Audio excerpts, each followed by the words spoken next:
ধর্মীয় অনুভূতিতে আঘাত, কারিকুলাম বিতর্ক করা ও সম্মিলিত শিক্ষা আন্দোলন নাম ব্যবহার করায় রাখাল রাহা ওরফে সাজ্জাদুর রহমানকে এনসিটিবির কারিকুলাম কমিটি থেকে দ্রুত অপসারণ সহ 9 দফা জানিয়েছেন সম্মিলিত শিক্ষা আন্দোলন।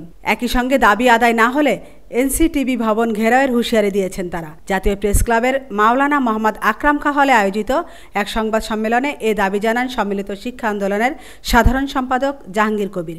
এ সময় তিনি লিখিত বক্তব্যে 9 দফা দাবি তুলে ধরে বলেন, ছাত্র জনতার যে আন্দোলন হলো এখানে কিন্তু মায়েরা স্বতঃস্ফূর্তভাবে নেমে এসেছে। শুধুমাত্র আমি মনে করি এই শিক্ষার মৌলিক অধিকার থেকে বঞ্চিত হয়েই তারা আসলে রাস্তায় নেমে এসেছে। কেউ তাদেরকে জোর করে নামায় নাই। কি স্বার্থ ছিল সেই মায়েদের?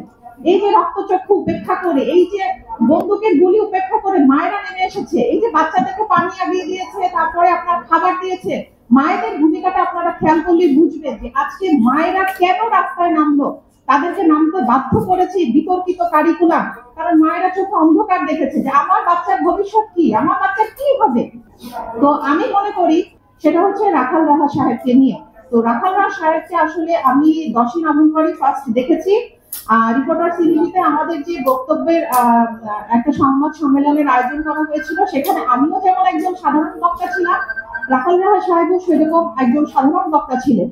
আমরা কিন্তু ওনাকে সেভাবেই জানি। এটা কিভাবে গিয়ে এখন ওনাকে এনসিটিবিটির পরিচালক তাকেই সব কৃতিত্ব দিয়ে দিচ্ছেন, এটা আসলে একেবারেই গ্রহণযোগ্য না। আমরা চাই না আন্দোলন করবে একজন, আন্দোলনের ফল ভোগ করবে আরেকজন। এই বাংলাদেশ আসলে আমরা চাই না। এটার জন্য আসলে এত বাচ্চাদের রক্ত যায় নাই। তো আমরা আশা করব যে আপনারা আপনাদের মাধ্যমে আমাদের বক্তব্যটা সবার সামনে তুলে ধরবেন এবং এনসিটিবিটির পরিচালক, ওনার কাছে আমার প্রাণের দাবি যে উনি আসল সত্যটা উদ্ঘাটন করুন। দুদকের মাধ্যমে তদন্ত সাপেক্ষে তার বিরুদ্ধে ব্যবস্থা নেওয়ার জন্য অনুরোধ করছি।